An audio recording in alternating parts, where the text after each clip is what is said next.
2026 წლის 6 ივლისი. დასავლეთ ციმბირი, დაახლოებით 1700 მილი უკრაინის საზღვრიდან.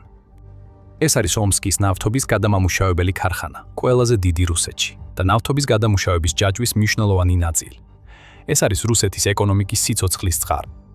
მიუხედავად იმისა, რომ სხვა რუსული ნავთობგადამამუშავებელი ქარხნები, რომლებიც უფრო ახლოს არიან უკრაინის ბრძოლის ველებთან, დრონებისა და რაკეტების იერიშებს განიცდიდნენ, ეს ქარხანა ყოველთვის უსაფრთხოდ გრძნობდა თავს.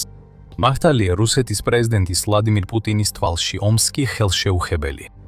ის უბრალოდ ძალიან შორსა, ძალიან ხრმად რუსეთის უზარმაზარ ტერიტორიაზე, რომ უკრაინა მოდესმე რეალურად შეძლოს მისი მიზანში ამოხება.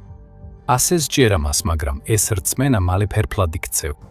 აი ესე მიიტანა უკრაინამ ომის ცეცხლი და რისხვა რუსეთის ერთ-ერთ ყველაზე შორეულ რეგიონში და დაამტკიცა, რომ პუტინი ცდებოდა.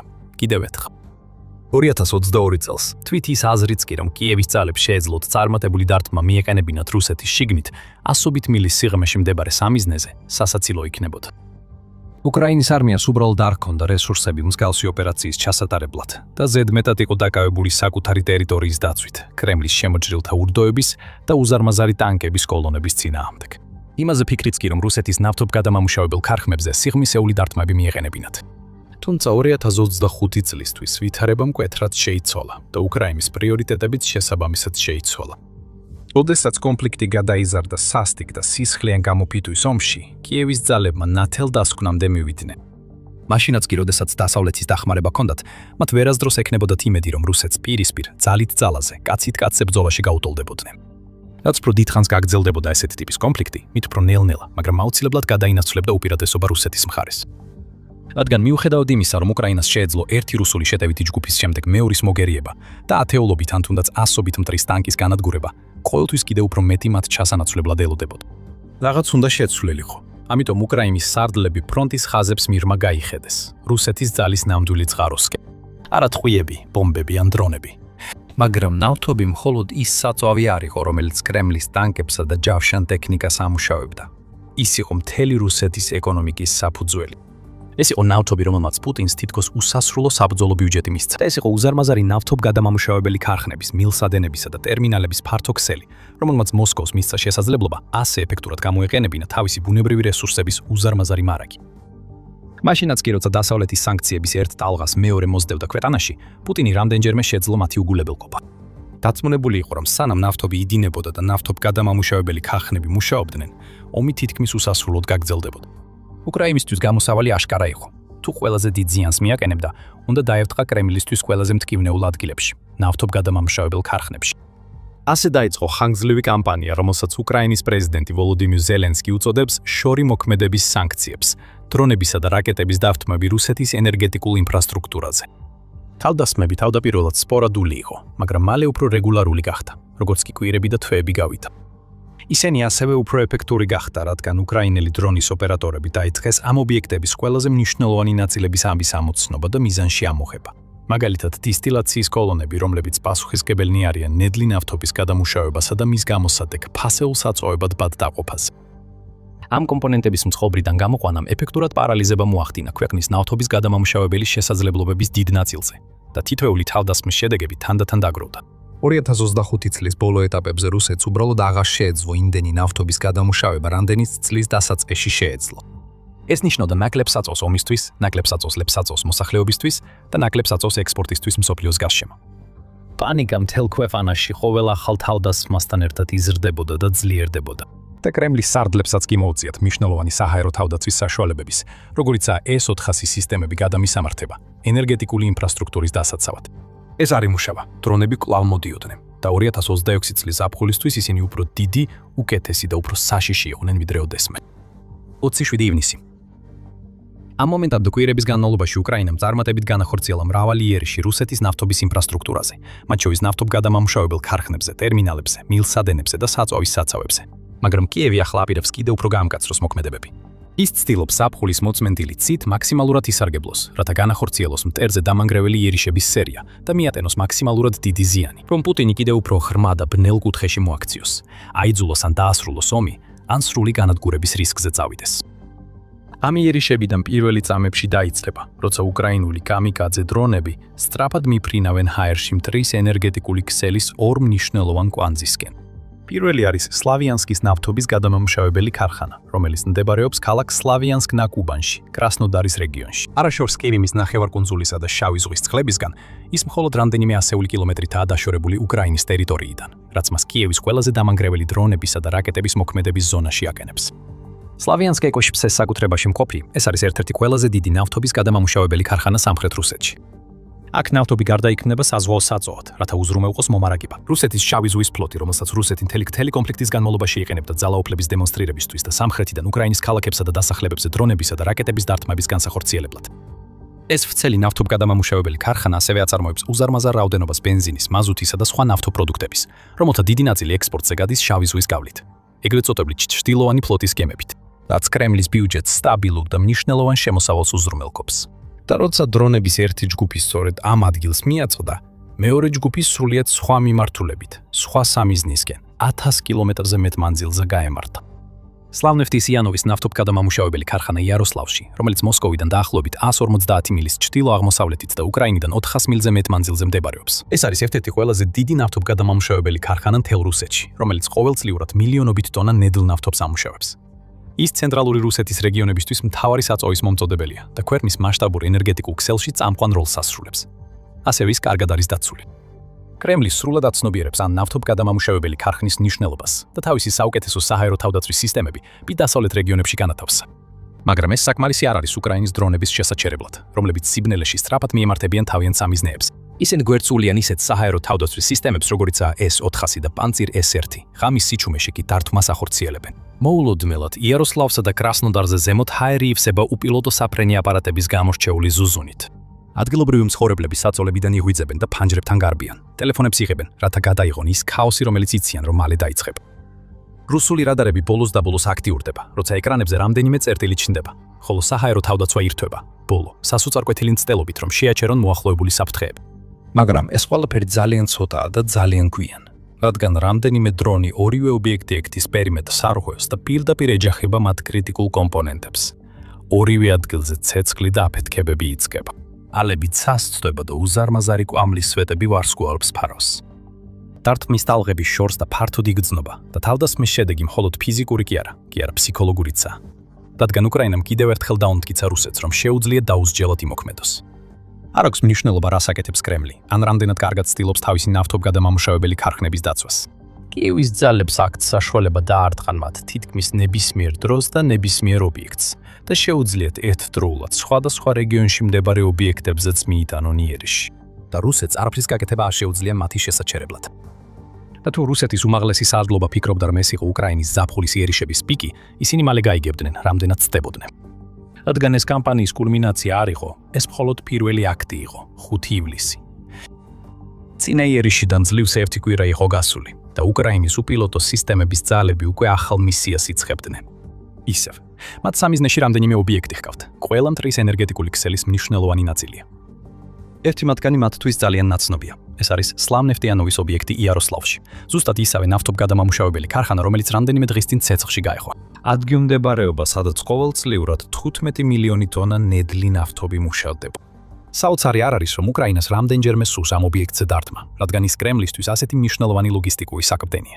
ეს არის კრიტიკული კვანძი, რომელიც უზარმაზარი რაოდენობის საწვავს აწარმოებს და პირდაპირ რუსული საომარი მანქანის ძრავებში მიედინება. ამავე ადგილას დარტყმა განხორციელდა სულ რამდენიმე დღეში წინა თავდასხმიდან, როცა ჰაერი ჯერ კიდევ სავსე იყო კვამლის სუნით და მტვრის ბოლო ნაწილაკები ძლივს იწყებდნენ დაჯდომას. უკრაინა დაამტკიცებდა, რომ არ ჰქონდა განზრახვა, უბრალოდ დაეშვა რუსეთს ამ ობიექტის შეკეთება და სრულად აღდგენა. მისი ძალები კვლავ და კვლავ დაარტყამდნენ, როცა და როგორც მოისურვებდნენ ომის გაგრძელების მანძილზე. და სწორედ ასე მოხდა დილის ადრეულ საათებში, ღამით, რომელიც როგორც ბევრი სხვა, დაიწყო ჩვეულებრივად და გადაიზარდა დრამასა და ქაოსში. როდესაც ამდენიმე უკრაინული დრონი დაარტყა როგორც თავად ნავთობგადამამუშავებელ ქარხანას, ასევე ახლომდებარე ნავთობის სატუმბ და გამგზავნ სადგურს. კიდევ ერთხელ ადგილობრივი მცხოვრებლები აფეთქებების ხმამ გააღვიძა და ფანჯრებთან მიიჭომენ, რათა ენახათ როგორ ვითარდებოდა თავდასხმა. ბევრმა ფოტოები გადაიღო და ვიდეოებიც ჩაწერა. კრემლის ბრძანებების მიუხედავად, ისინი საჯაროდ ატვირთეს ინტერნეტში, რომ თელმა მსოფლიომ ნახოს. მოწყვეტით ამოიფრქვა კვამლი იაროსლავლის ცაზე, რადგან რუსეთის საჰაერო თავდაცვა კიდევ ერთხელ სრულიად უუნარო აღმოჩნდა. ზუსტად ამავე დროს კიევის კიდევ რამდენიმე დრონი მიემართებოდა სხვა სამიზნისკენ, რამდენიმე ასეული მილის დაშორებით სლავნეფტიანოვიდან, ნოვატეკის მიმართულებით. უსტრუგას ტერმინალი, რუსეთის ლენინგრადის რეგიონში.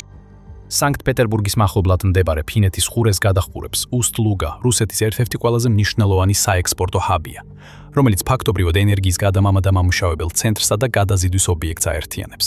გაზის ქახნის პროდუქტების გადამუშავება, როგორიცაა საავიაციო საწვავი და გაზოილი, სანამ ისინი ბალტიის ზღვის გავლით საერთაშორისო ბაზრებზე გავა ექსპორტზე. უფრო ზუსტად რო ვთქვათ, როდესაც ის მაქსიმალურ სიმძლავრეზე მუშაობს, UST ლუგა ამუშავებს დაახლოებით 700,000 ბარელ ნავთობს დღეში, ხოლო ნავთობპროდუქტების წლიური ექსპორტი ამ ობიექტიდან 2025 წელს მარტო მიაღწევს თითქმის 33 მილიონ ტონას.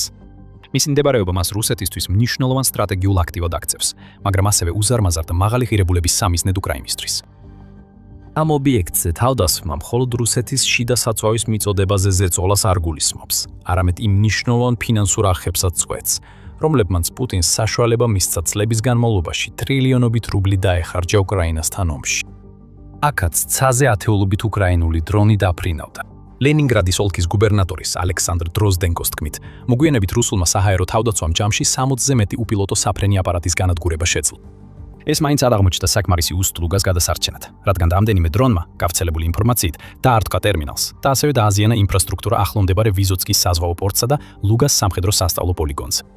ამ თავდასხმების შემდეგ დაბნეულმა მაღალი რანგის რუსმა ოფიციალურმა პირებმა სცადეს რაიმე ნუგეშის პოვნა.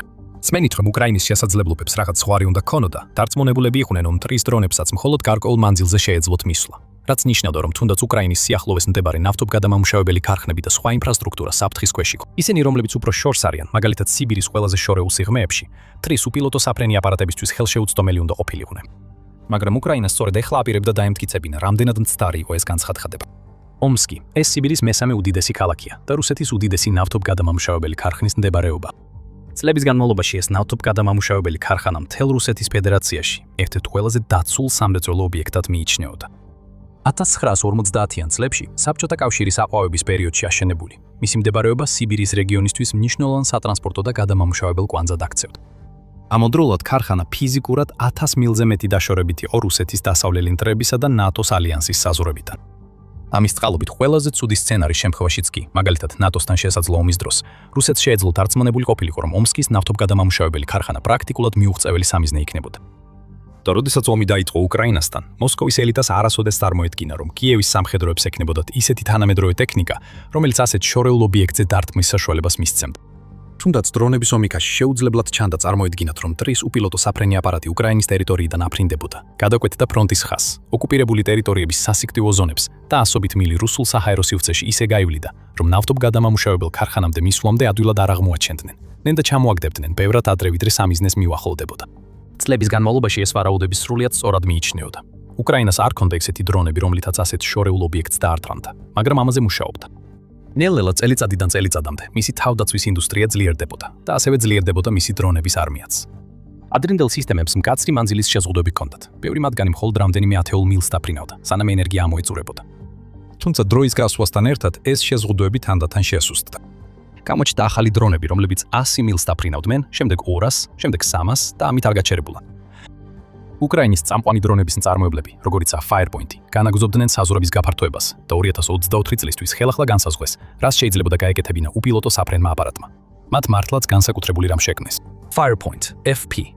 FP1 გრძელდისტანციური, დაბრუნების გარეშე შეტევითი დრონი, რომლის წარმოებაც დაახლოებით $55,000 ჯდებოდა და შეეძლო 60-დან 120 კილოგრამამდე საბრძოლო ქობინის მიტანა სამიზნემდე, რომელიც 1000 მილამდე დაშორებით მდებარეობდა. 2026 წლისთვის Firepoint-მა FP1 კიდევ უფრო შორს გასაფრენად გადააკეთა.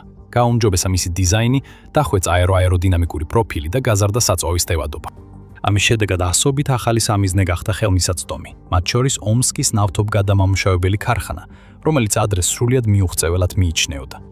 ადგილი, რომელიც უკრაინის საზღვრიდან დაახლოებით ისეთივე მანძილზეა, როგორც ნიუ-ორლეანი ლოს-ანჯელესიდან. ადგილი, რო ასობით მილის სიგრძეზე ტყეებით, ველებით, მთებით, ქალაქებითა და დაბებითაა გამოყოფილი. ასევე რადარებითა და საჰაერო თავდაცვის სისტემებით თითქოს შეუძლებელი სამიზნე, რომელიც მოულოდნელად შესაძლებელი გახდა. და უკრაინას არ ჰქონდა განზრახვა, უბრალოდ დალოდებოდა და ნება მიეცა. ამ ნავთობგადამამუშავებელ ქარხანას, რომელსაც ნავთობის გიგანტი გაზპრომი მართავს და რომელიც ყოველწლიურად მილიონობით ტონა ნედლ ნავთობს ამუშავებს, მაქსიმალური სიმძლავრით გაეგრძელებინა მუშაობა. ამიტომ 6 ივლისის ღამეს უკრაინის უპილოტო სისტემების ძალები მოემზადნენ ოპერაციისთვის, რომელიც განსხვავდებოდა ყველაფრისგანაც აქამდე ჰქონდათ განხორციელებული. პირდაპირ დარტყმა ერთ-ერთ ყველაზე შორეულ ობიექტზე, რომლის შეტევაც ოდესმე უცდიათ. ომსკის ნავთობგადამამუშავებელი ქარხნის თანამშრომლებისა და ადგილობრივი მცხოვრებლებისთვის 6 ივლისის ღამე ჩვეულებრივად გამოიხურებოდა. მათ იცოდნენ, რომ ომი უკრაინაში კვლავ მძვინვარებდა და ნელ-ნელა რუსეთის რეგიონებშიც იწყებდა გავრცელებას. მათ ნახეს ახალი ამბების რეპორტაჟები და წაიკითხეს სათაურები ლენინგრადსა და კრასნოდარში ნავთობგადამამუშავებელ ქარხნებზე თავდასხმების შესახებ. მაგრამ მათ გარკვეული უსაფრთხოების განცდა ჰქონდათ, რადგან მათი ქალაქი კონფლიქტის ზონიდან ძალიან შორს იყო. წლების განმავლობაში მათ შეეძლოთ ომის მიმდინარეობა გარკვეული სიმშვიდით ეყურებინათ, რადგან მაშინაც კი როცა დრონების თავდასხმები და აფეთქებები ხდებოდა, ეს ყველაფერი ყოველთვის ძალიან შორს იყო. მოკლედ, ამ ადამიანებს არასდროს წარმოედგინათ, რომ მათი მხარე წოდესმე შეიძლება ბრძოლის ველად იქცეოდა, ისე როგორც ის ქალაქები, რომლებიც ბევრად უფრო დასავლეთით მდებარეობს. მოულოდნელად ეს ილუზია დაიმსხვრა, როცა უკრაინული დრონები ომსკის საჰაერო სივრცეში შევიდნენ და საჰაერო განგაშის სირენები მთელ რეგიონში ამუშავდა. მიუხედავად იმისა, რომ ამ სირენების შემაშფოთებელი ხმები რუსეთის სხვა რეგიონების ცხოვრებლებისთვის უკვე საკმაოდ ნაცნობია, ომსკის მოსახლეობამ ასეთი ხმა პირველად მოისმინა. ეს საკმაოდ შოკისმომგვრელი იყო, მაგრამ სიტუაცია კიდევ უფრო დამძიმდებოდა. ომსკის ნავთობის გადამამუშავებელი ქარხნის მუშები გარეთ გამოვიდნენ და უჯერებლად აიხედეს ცაში, როცა უკრაინის FPV-1 ტიპის დრონების ბზუილი უფრო და უფრო ძლიერდებოდა. ადგილობრივი მცხოვრებლებიც მიიჭრნენ თავიანთი კორპუსების ფანჯრებთან, თვალებითა და სმარტფონების კამერებით ჰორიზონტს აკვირდებოდნენ, რომ მოძრაობის უმცირესი ნიშანიც კი დაინახათ. რამდენიმე წამში პირველი დრონი მიზანს მოხვდა, რასაც უზარმაზარი აფეთქება მოჰყვა და ღამის ცაში სქელი კვამლის სვეტები აიჭრა. მომდევნო წუთებში კიდევ რამდენიმე აფეთქების ხმა გაისმა, რასაც ცეცხლსასროლი არარის ხმები და ჰაერში მყოფი Su-57-ის მეხუთე თაობის გამანადგურებლის ხილვაც დაემატა. როდესაც ადგილობრივი სამხედრო ძალების შემომავალი საფრთხის წინააღმდეგ საბრძოლველად ყველა შესაძლო საშუალებას მიმართავდნენ, არც ერთი არ გაამართლა. რუსეთის საჰაერო ძალების ერთ-ერთი ყველაზე თანამედროვე თვითმფრინავის გამოყენებაც კი საკმარისი არ აღმოჩნდა დათმის შესაჩერებლად. როდესაც ციდან მრავალი მოდიფიცირებული FP1 ტიპის დრონი დაეშვა, მიზნები იპოვეს და თავბრუდამხვევის სისწრაფით გაემართნენ მათკენ, შეჯახებისას აფეთქებები გამოიწვიეს და უკან უზარმაზარი მძვინვარე ხანძრები დატოვეს. რამდენიმე მათგანი მიზანში ამოიღო ელოაუტ, 11-ის გადამამუშავებელი დანადგარი, რომელიც შეიძლება ითქვას მთელი ობიექტის ყველაზე მნიშვნელოვანი ინფრასტრუქტურული ნაწილი. ეს დანადგარი მილიონობით ტონა ნავთობის გადამუშავების სიმძლავრეს უზრუნველყოფს. ამავდროულად სხვა დრონები გადამამუშავებელი ქარხნის სვეტებს დაესხმენ თავს. სცენა სწრაფად გადაიქცა პანიკისა და ქაოსის ეპიცენტრად, როცა ცეცხლის კედლები ცაში ავარდა და შეშინებული ადგილობრივების ყვირილი ჰაერში გაისმა. ადგილობრივი გუბერნატორი ვიტალი კოცენკო სწრაფად შევიდა რუსულ მესენჯერში Max და ყველას დაარწმუნა, რომ სიტუაცია კონტროლს ექვემდებარებოდა და უკრაინის დრონების უმეტესობა ჩამოგდებული იყო. მაგრამ მისი სიტყვები ვერ ფარავდა ცეცხლსა და კვამს და არც იმ ფოტოებსა და ვიდეოებს ემთხვეოდა, რომლებიც მალევე გავრცელდა ინტერნეტში და შოკის მომგვრელ კადრებს აჩვენებდა. როდესაც უკრაინის ომი ომსკამდეც მივიდა, ომსკზე თავდასხმის მასშტაბი გადაჭარბებით ვერ შეფასდება. ერთ შეხედვით ეს კიდევ ერთი წარმატებული დარტყმა იყო რუსეთის ნავთობგადამამუშავებელ ქარხანაზე. ფაქტობრივად ეს იყო პირდაპირი დარტყმა ქვეყნის ყველაზე დიდ ნავთობგადამამუშავებელ ქარხანაზე, რომელიც უზარმაზარი რაოდენობის საწოვს აწვდიდა და უამრავ სახლსა და ბიზნესს. ეს ასევე იყო რუსეთის ფედერაციაში არსებული 11 მთავარი გაზის მწარმოებლიდან უკანასკნელი, რომელსაც უკრაინულმა დრონებმა დაარტყეს. როგორც აღნიშნულია, უკრაინის შეიარაღებული ძალების გენერალური შტაბის ონლაინ ანგარიშში ამ თავდასხმის შესახებ. ეს იყო კიდევ ერთი გამანადგურებელი დარტყმა კრემლის ენერგეტიკულ სექტორსა და ეკონომიკაზე. კიდევ ერთი დარტყმა ქვეყნის ნავთობის გადამამუშავებელ შესაძლებლობებსა და უკრაინასთან ომის გაგრძელების უნარზე. დარტყმის უშუალო გავლენა დამოკიდებული იქნება იმაზე, ზუსტად რამდენი ზიანი მიადგა და რამდენ ხანს დასჭირდება რუსეთს ამ ზიანის გამოსწორება. მაგრამ თუ უფრო ხმად ჩავიხედავთ და ფართო სურათს დავაკვირდებით, გავლენა ბევრად უფრო დიდია ვიდრე ჩანს. რადგან ეს უბრალოდ კიდევ ერთი თავდასხმა არ იყო, ეს იყო უპრეცედენტო დარტყმა იმ ადგილას, რომელიც რუსეთს უსაფრთხოდ მიაჩნდა. ეს იყო უკრაინის გზავნილი პირდაპირ პუტინისთვის, რომც კი მისი სამშობლოს ყველაზე შორეული და სიღრმეში მდებარე რეგიონებიც აღარ არის უსაფრთხო. ეს იყო კიევის გზავნილი რუსეთის საზოგადოებისთვის, რომ რაც უფრო დიდხანს გაგრძელდება ომი, მით უფრო ახლოს იგრძნობენ მის შედეგებს საკუთარ სახლთან. ყველაზე მეტად ეს იყო დემონსტრაცია იმისა, თუ რამდენად შეიცვალა ვითარება 2022 წელს. სასაცილო იქნებოდა იმის თქმა, რომ რუსეთს ესეთი დარტყმა შეიძლება მიეღო და კიდევ უფრო წარმოუდგენელი იქნებოდა იმის მინიშნება, რომ სწორედ უკრაინა ყველა ქვეყანას შორის შეძლებდა ამის განხორციელებას. 2026 წელს კი ასეთი დარტყმა უკვე არც კი არის გასაკვირი. ეს ჩვეულებრივი ამბავია. ეს ახალი ნორმა. ასე განვითარდა ომი. ეს აღარ არის კითხვა. შეძლებს თუ არა უკრაინა ასე შორს რუსეთში დარტყმას, არამედ როდის. და საფრთხის ქვეშ მხოლოდ რუსეთის ნავთობგადამამუშავებელი ქარხნები არ არის. ნახეთ, როგორ გამოიყენა უკრაინამ $20,000 დრონები, რომ გაენადგურებინა მილიონობით დოლარის ღირებულების რუსეთის ჩრდილოვანი ფლოტის ტანკერები და ბირთვული ბომბდამშენები. დააცკაპუნეთ თქვენს ეკრანზე არსებულ ვიდეოზე და შემდეგ ბრძოლაში შევხვდებით.